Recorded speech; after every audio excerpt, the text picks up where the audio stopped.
Hello, glad to see you on the channel. Subscribe, give a like, and don't forget to leave a comment. Enjoy watching. It happened on a Tuesday morning, the kind where your coffee tastes flat and the building feels too quiet, like it knows something you don't. I barely had time to boot up my terminal when a meeting invite popped up. 10 a.m., HR check-in, with Jared and Lindsay from People Ops. That was the first red flag. I'd been in tech too long not to recognize that combo. When HR and your boss show up together, it's never a surprise party. I sat down in that overly sanitized glass conference room, where even the air felt pre-programmed. Jared Phelps, our bright-eyed, buzzword-spitting CTO, was already there, flipping a pen between his fingers like he was deciding whether to sign my execution or just wing it. Lindsay, the HR rep who once called me Mark 3 meetings in a row, offered a tight corporate smile and folded her hands like she was praying for my soul. "Thanks for joining us, Mick," Jared said, like I had a damn choice. "Let's just get right to it. There's been a strategic decision regarding team structure as we scale toward launch." I stared at him. I already knew. I'd known the second he stopped calling on me during stand-ups, the second he started CCing me instead of including me. But I wanted to hear him say it. I wanted him to squirm a little. "We're letting you go, effective immediately," Jared said, folding his hands and leaning forward like he was about to offer me life advice. "We appreciate everything you've done for the company up to this point." They always say it like that, up to this point. As if the 12 years I gave them had an expiration date the moment I stopped nodding along. I didn't say anything for a few seconds. I just looked at him, then at Lindsay, who already had the exit paperwork laid out like it was a lunch menu. No one looked me in the eye for more than half a second. Jared cleared his throat. "We'll take it from here." I let that hang in the air. I smiled, finally. Not a real one, the kind you give when someone tells you your dog ran away, but at least the weather's nice. Then I stood up, slow and deliberate, like I was stretching after a long nap. I didn't yell, didn't argue, didn't even ask why. Because deep down, I already knew. This wasn't about performance or culture fit, or any of the corporate euphemisms they throw around like confetti in these meetings. This was because I said no. A week ago, I refused to sign off on a bill Jared wanted to push to the live environment. It was unstable, riddled with untested modules, and at least 4 known bugs in the payment gateway alone. I told him flat out, in front of the entire dev team, that it wasn't ready. He didn't like that. Not because I was wrong, I wasn't, but because someone in a button-down had flown in from the East Coast with big checks and bigger expectations. Jared wanted to impress them with a slick demo. He needed everything to look polished, functional, investor-ready. He didn't want truth. He wanted flash. So I became a problem. And in corporate America, problems get restructured. As I walked out of that room, I passed the dev pit one last time. A few folks glanced up, eyes wide, faces blank. They knew, too. Some of them had been there when I built the first prototype on a folding table with borrowed hardware. Before Jared, before Series A, before the rooftop parties and the branded coffee mugs. 12 years. Gone in 12 minutes. But here's the thing Jared didn't know, or maybe he did, but he was too arrogant to care. I knew the code. Every function, every dependency, every corner we cut because some exec said, good enough. I knew the load balancer wasn't tuned properly, that the caching system failed silently under high volume, that the analytics module had a memory leak that could choke a server in under 6 hours if a user hit the wrong sequence of pages. I didn't sabotage anything. That's not who I am. But I also didn't finish patching it all up when I saw the writing on the wall. And now? Now they were going to launch it anyway. Tell me, what would you do if your boss stabbed you in the back for doing the right thing?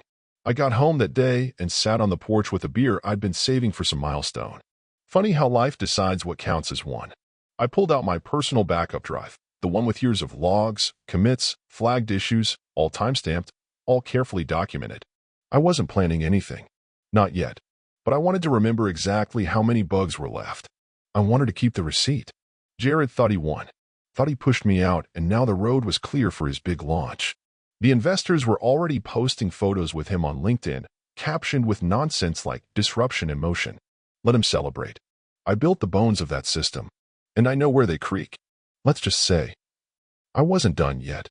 They didn't say it out loud, at least not at first, but I could feel it the moment the new blood started pouring in through the front door, all sharp haircuts and hoodies with company logos stitched on the sleeve. Speaking in acronyms and buzzwords instead of sentences, acting like they invented the tech they barely understood. It wasn't sudden, Not like a trapdoor opening beneath my feet, but more like a slow, quiet erasure, one stand-up meeting at a time. Back when I started, the product didn't even have a name. It was just me, a couple of folding chairs, a leased office in a strip mall next to a vape shop, and 3 whiteboards covered in marker stains and bad ideas. I wrote the back-end architecture from scratch in those days, pieced together on weekends and overnights with no roadmap, just instinct and caffeine and the kind of stubbornness you only get when your work is the only thing going right in your life. The early stack was ugly, duct-taped, and fragile as hell, but it worked, and more importantly, it worked because I made it work. By the time the Series A money came in, we'd grown from a skeleton crew into a small company, and that was when Dana brought Jared in. Fresh from some fast-scaling crypto startup he barely stayed at for 9 months. He showed up with gelled hair, 5 pairs of the same designer sneakers, and a vocabulary made entirely out of other people's quotes. The first week, he told me he loved what I built. The second week, he told me we needed to modernize it.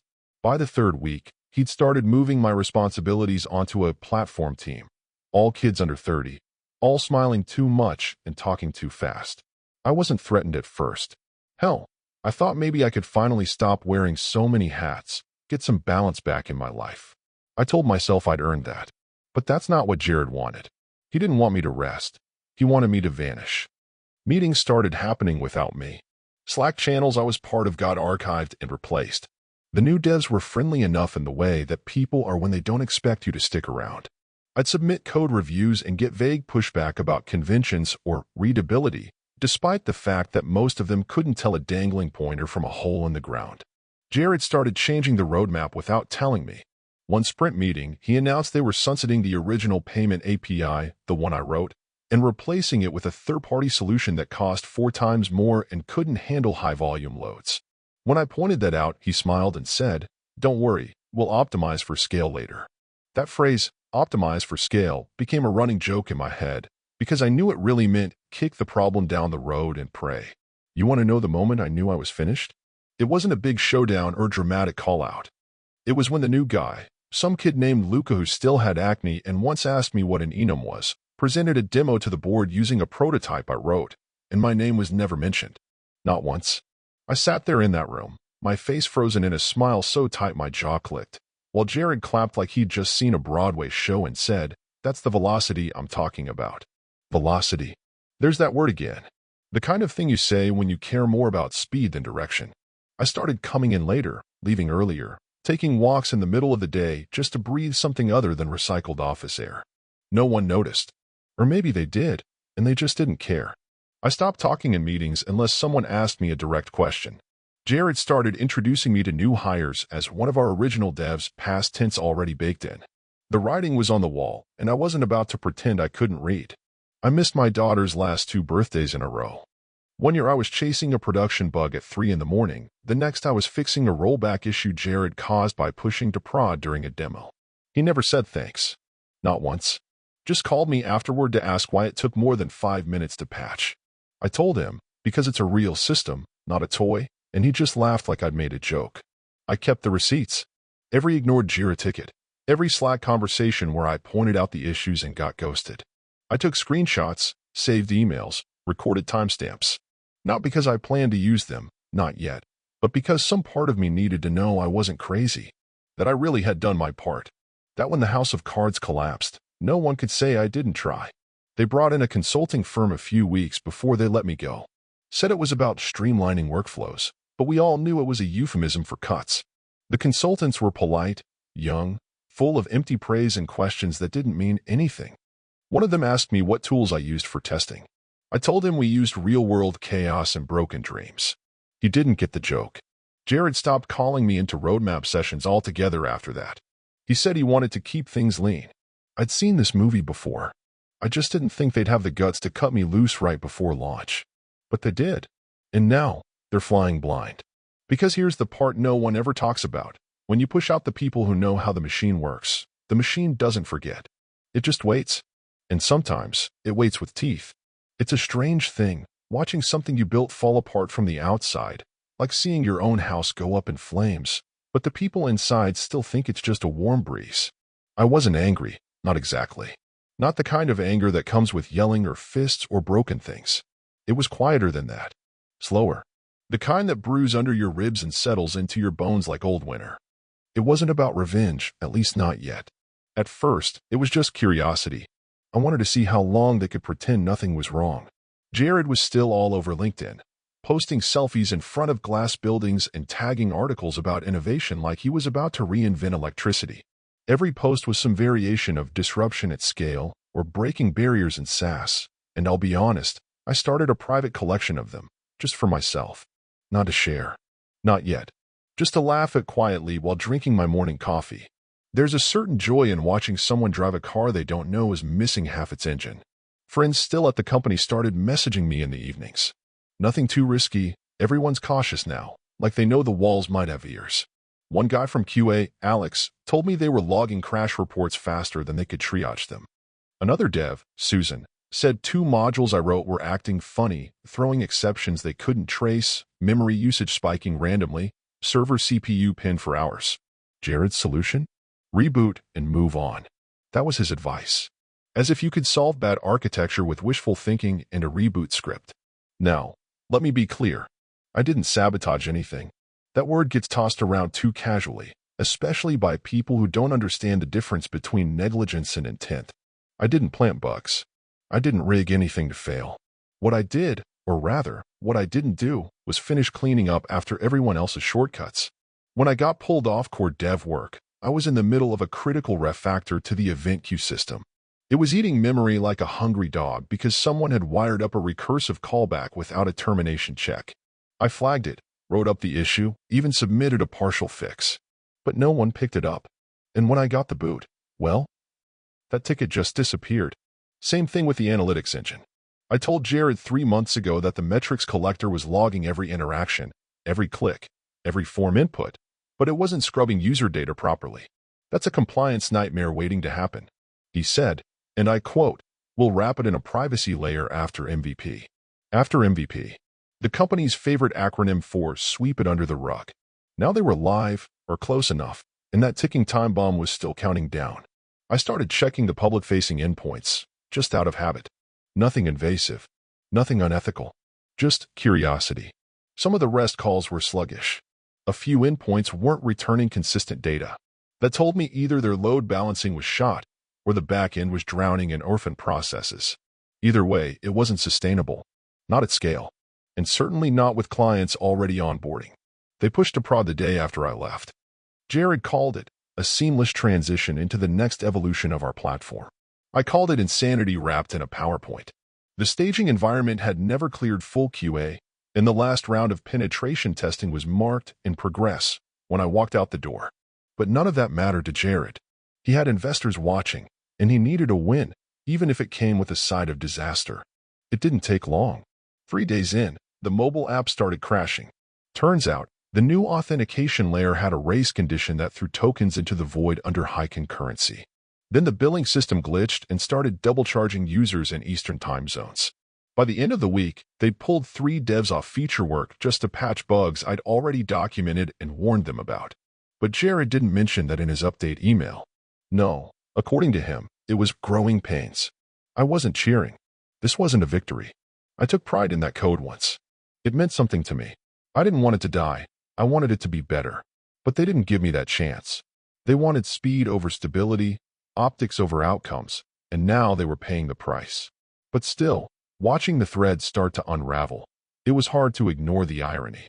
They thought they could cut out the heart of the system and still keep the body alive. But software doesn't work like that. Systems remember.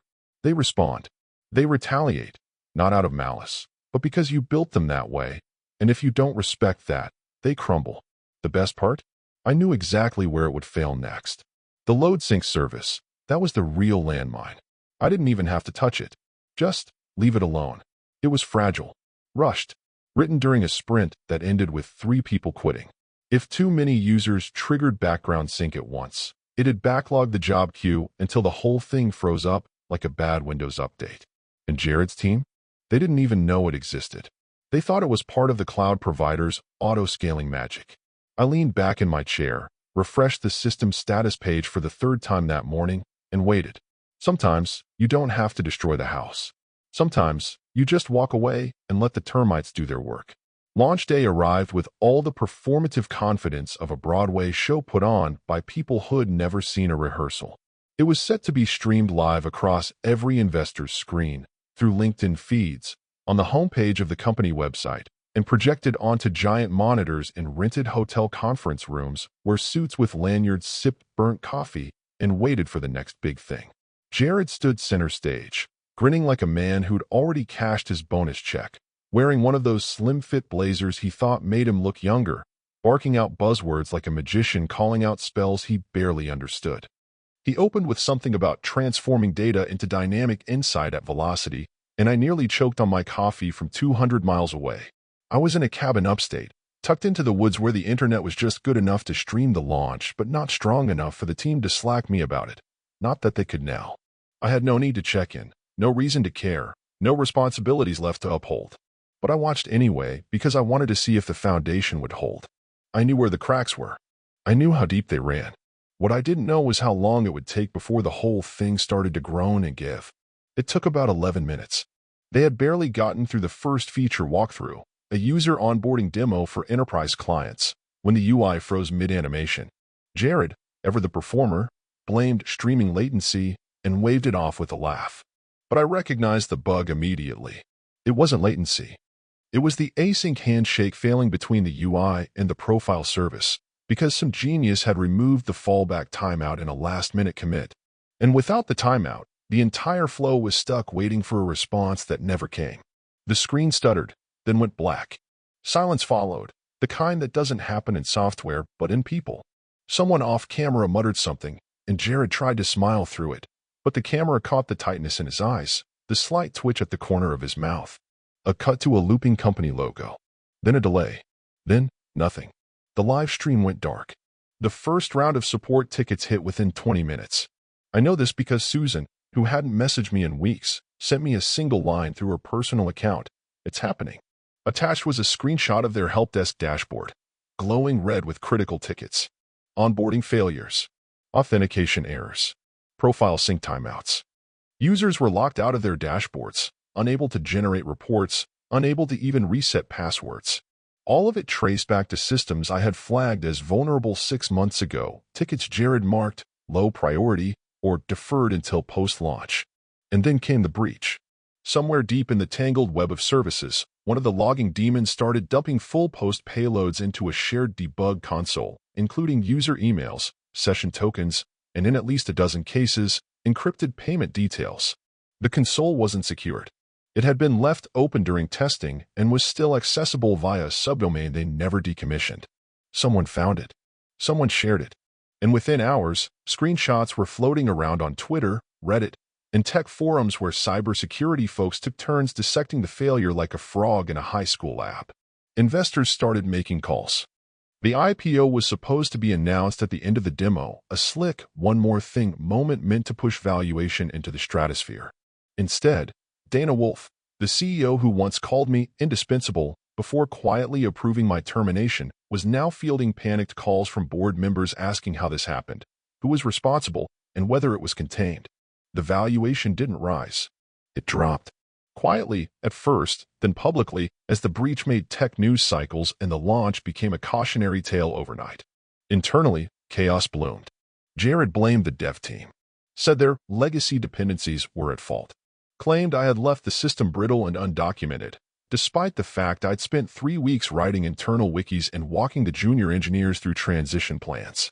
I know because one of them, Luca, the same kid who once called me sir in a meeting, sent me a shaky voice message that night. He sounded like he hadn't slept in days. Said Jared was yelling, slamming doors, demanding rollbacks without knowing what code was live. At one point, he tried to blame QA. Said the testers should have caught it. When they pointed out the sprint ended without time for full regression testing, he threatened to pull their budget. I didn't laugh. Not really. It was more like a sigh with teeth. This wasn't just failure. This was collapse.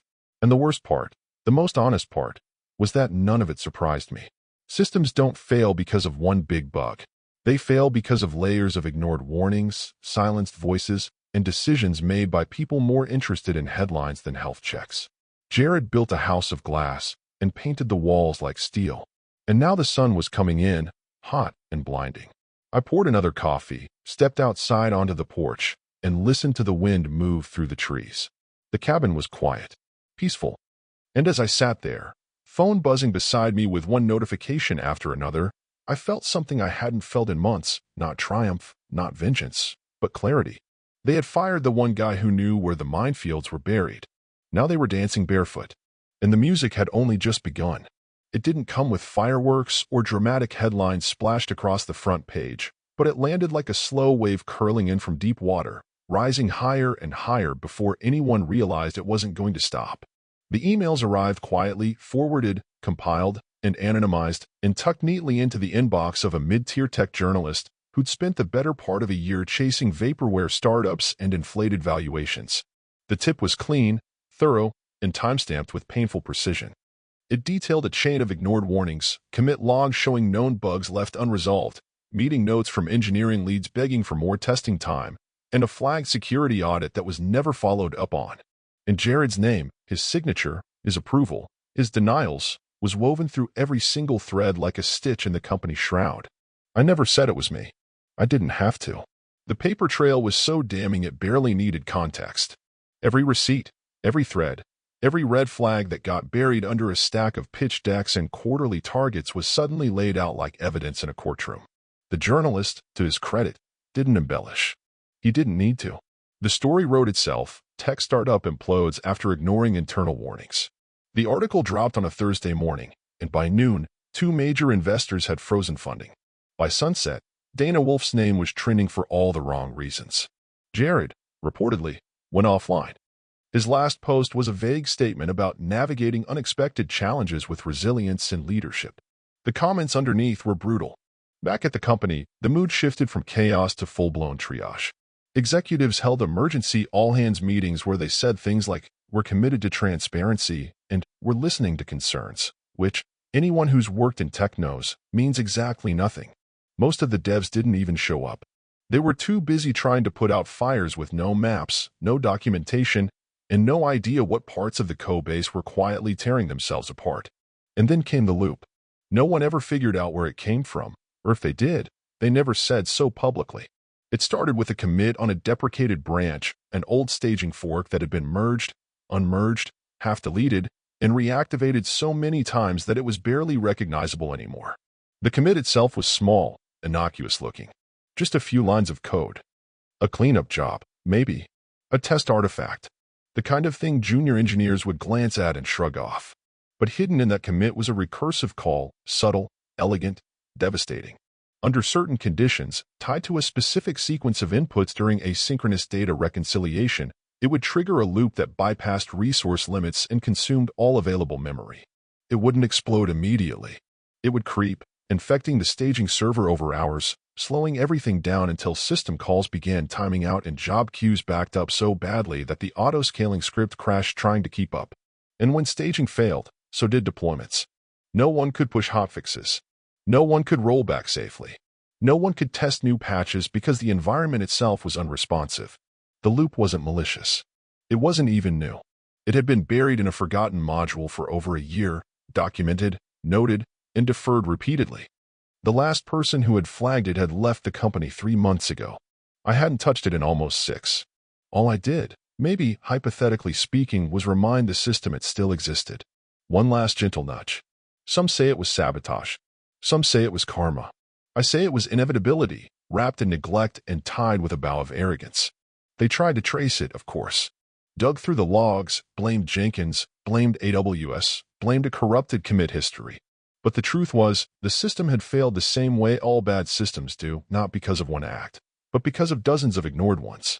Jared had built his empire on shortcuts and spin, and it finally collapsed under the weight of its own bluff. Before I left for good, really left, I logged into the old codebase one final time, just to see what remained. I didn't touch anything. Didn't push. Didn't pull. But I did open the README file at the root of the repo, the one they never updated because no one bothered to read it anymore. I added a single line at the bottom, just below the changelog notes and version tags. You should have listened. Then I closed the tab, wiped the credentials, and shut the lid on that part of my life for good. I don't know what happened to Jared after that. Some say he stepped down.